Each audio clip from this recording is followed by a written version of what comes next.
These are measures where the goal is probably not to achieve 100% compliance.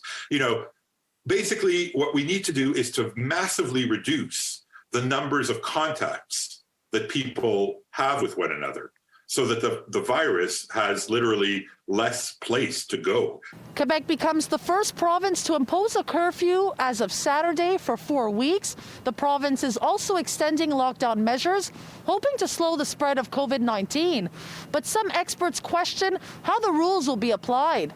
I think the government has tried a bunch of things, and many of them have not, worked in the way that they want. So I'm not sure that this will either, frankly. So I'd want to know what they're relying on. Much of Quebec, including Montreal and Quebec City, has been under partial lockdown since October.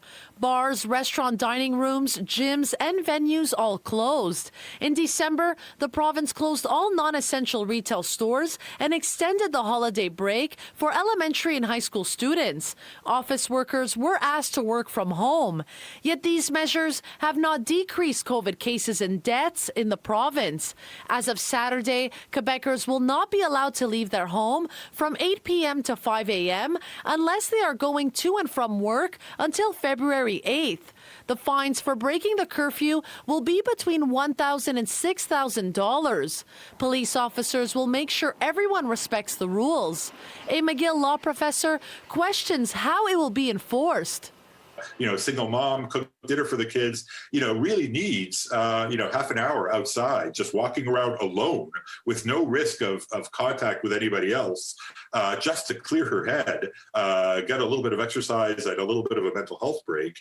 That the rules be applied in a manner that is judicious. And that, realizes that there might be contexts where, though somebody might be infringing the rules somewhat, they're doing so in a way which is, we could understand, as opposed to someone who's breaking the law in order to go to a party. The STM will continue operating at night. The Public Transit Authority tweeted saying that essential workers can continue to rely on the STM for transportation even during curfew.